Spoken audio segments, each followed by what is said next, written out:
The unit circle using reference angles. Quadrant 1 of the unit circle in tabular form.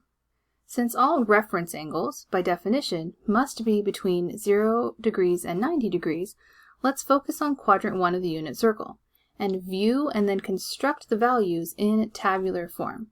So here is a table of values of the quadrant 1 angles for sine, cosine, and tangent. So I have 0 degrees, 0 radians, 30 degrees is pi over 6, 45 degrees is pi over 4, 60 degrees is pi over 3, and 90 degrees is pi over 2. So these are our main angles and our quadrantal angles. And we have sine of theta, so sine of, let's say, 30 degrees is equal to 1/2.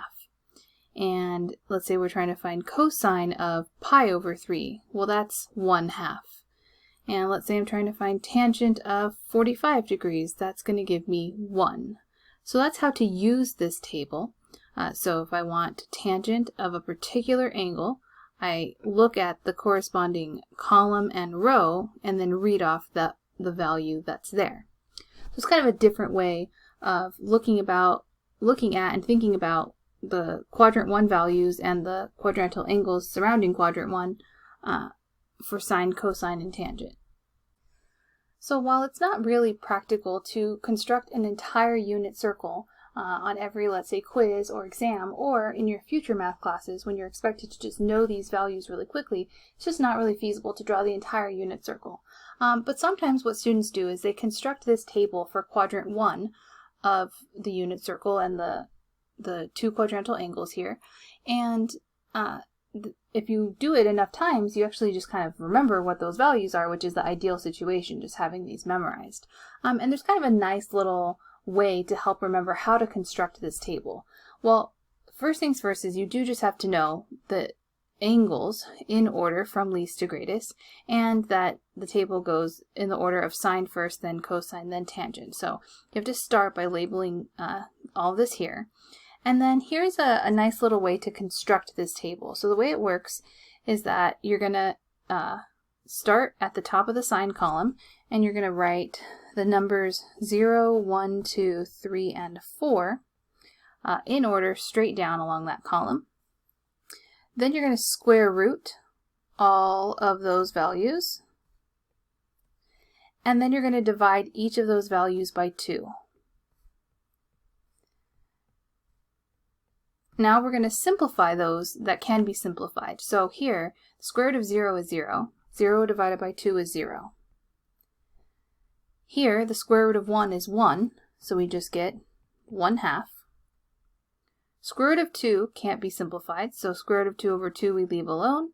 Square root of 3 over 2 we leave alone. The square root of 4 is positive 2. Over 2, that's just going to give me 1. So now I have constructed the first column of this table. So now if I want, again, sine of, let's say, pi over 3, the answer is radical 3 over 2. Now to get the cosine column, all we have to do is flip the values in the sine column. So the 1 that's at the very bottom is now the first value for the cosine column. Then we have radical 3 over 2, radical 2 over 2, 1/2, and 0. So we just go ahead and flip all of those values to get the cosine column. So cosine of 0 is 1 now.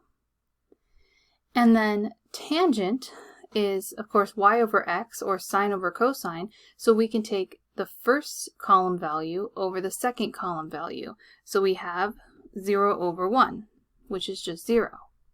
Here we have 1/2 over radical 3 over 2. And the 2's are going to cancel, so I have 1 over rad 3, which is rad 3 over 3. The middle row, if I take sine over cosine, I have the same value over the same value. I'm going to jump straight to writing just 1 there. Here I'm going to take sine, which is radical 3 over 2, over 1 over 2. The over 2's cancel when I multiply by the reciprocal, so I simply get square root of 3. And then I have 1 divided by 0, so I have undefined in the final spot. So that's a way to construct this table. I mean, it's pretty quick compared to, again, constructing the entire unit circle.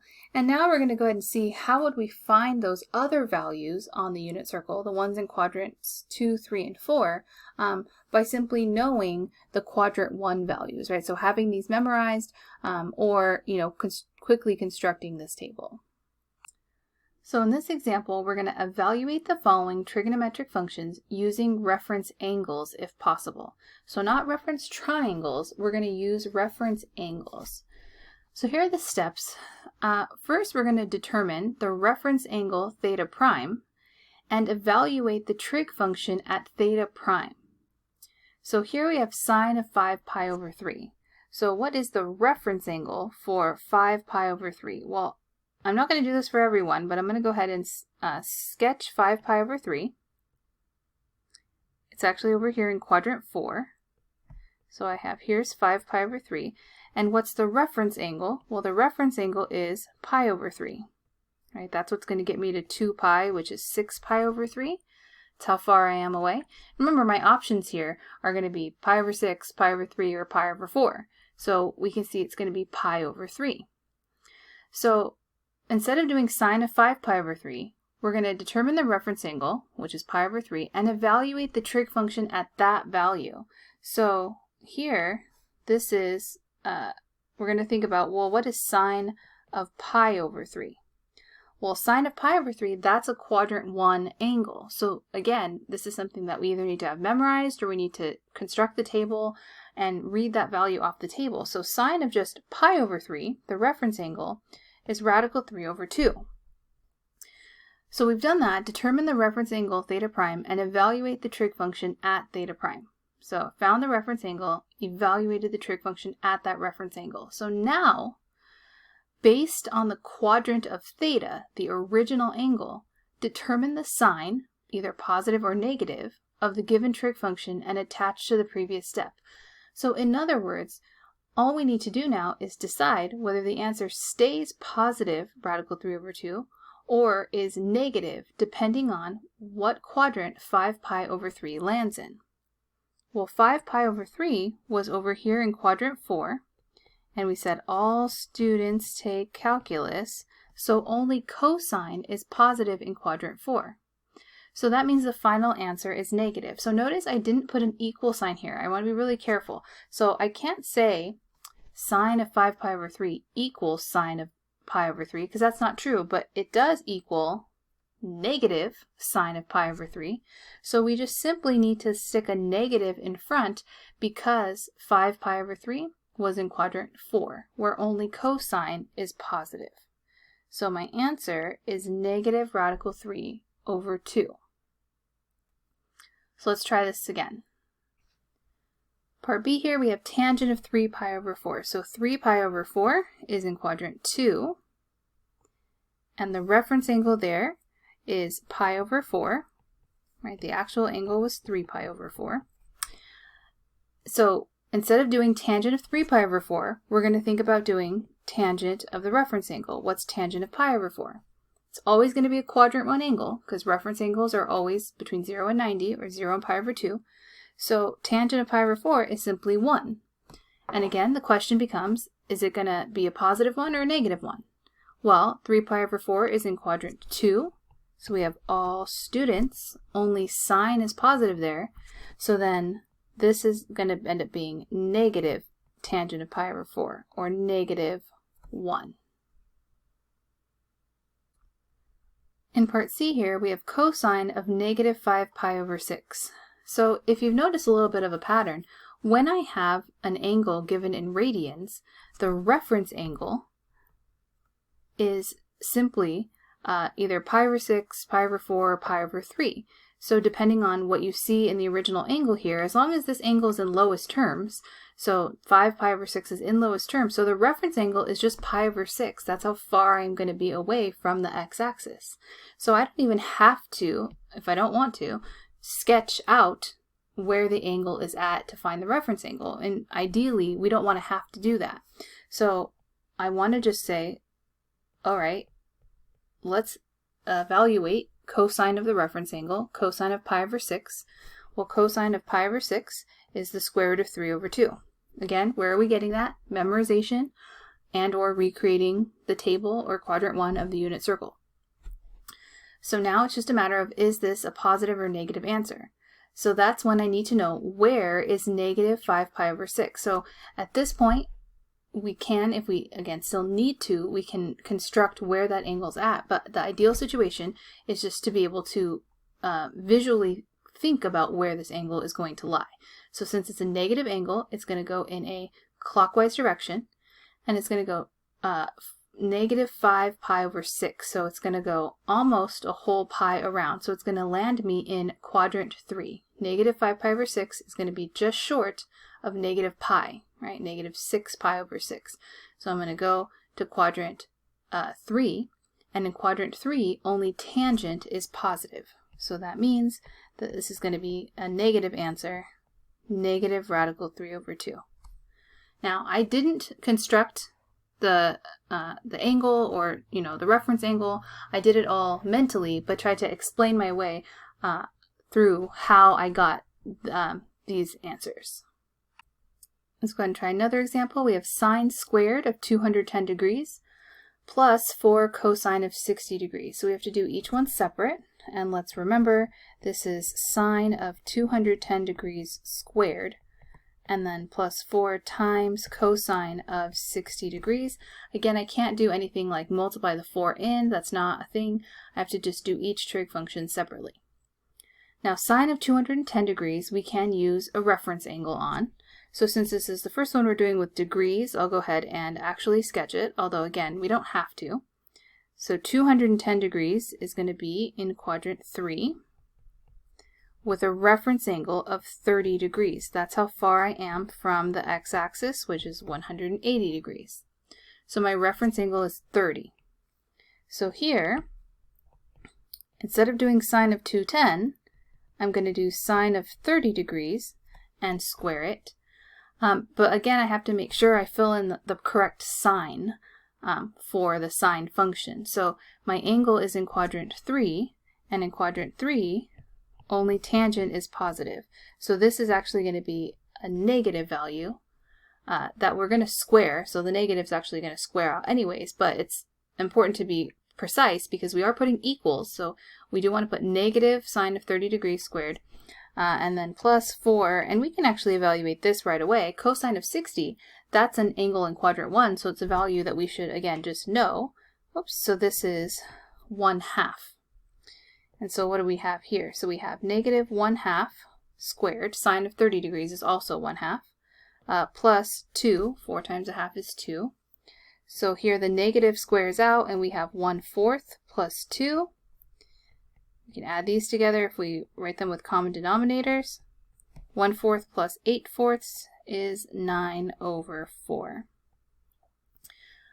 And we can leave our answer as an improper fraction, that's fine. If you want to turn it into a decimal, that's fine. We typically do not leave mixed fractions. So we can leave 9/4, we can leave 2.25 as our answer. Now, we didn't have to sketch it. Again, we can think about the fact that 210 is in quadrant 3, making sine a negative value. And then we'd have to be able to think about the reference angle here. It's not quite as easy as it is for radian angle measures.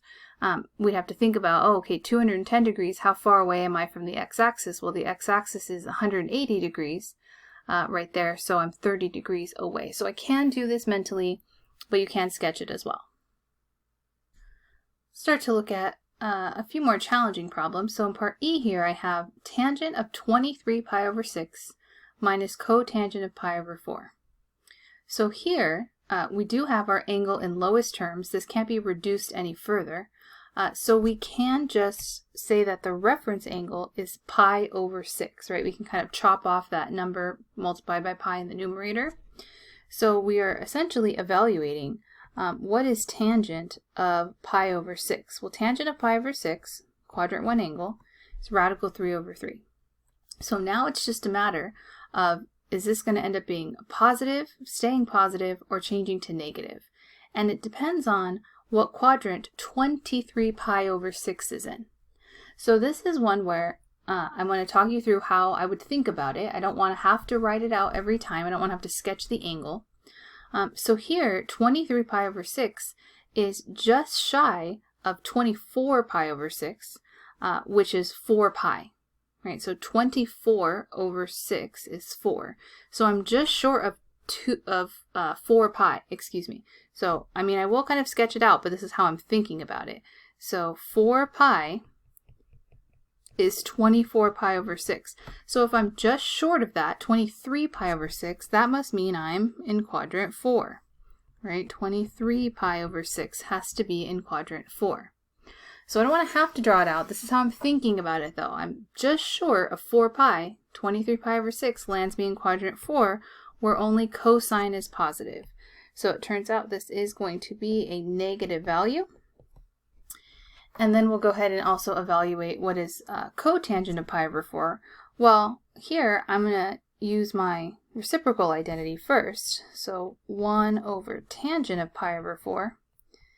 And that's already a quadrant 1 angle, pi over 4, so tangent of pi over 4 is 1.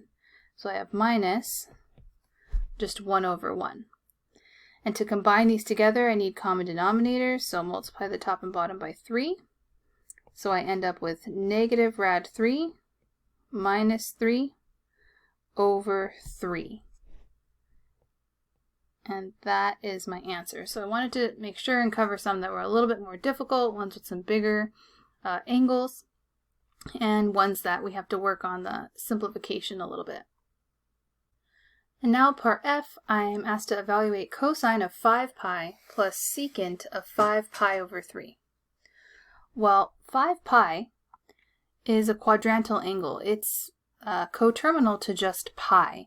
So if I have my xy plane drawn here, this is 1 pi, it's also 3 pi, it's also 5 pi. So evaluating cosine of 5 pi is simply reading the x value at this coordinate point, negative 1, 0. So the x value is negative 1. So that's the first part being evaluated. And the second part here, I have secant of 5 pi over 3. So first I'm going to rewrite this as 1 over cosine of 5 pi over 3. I would just rather deal with cosine myself. And then this is in lowest terms already. So 5 over 3 can't reduce any further. So I can see the reference angle is just going to be pi over 3. So that's how far I am away from the x-axis.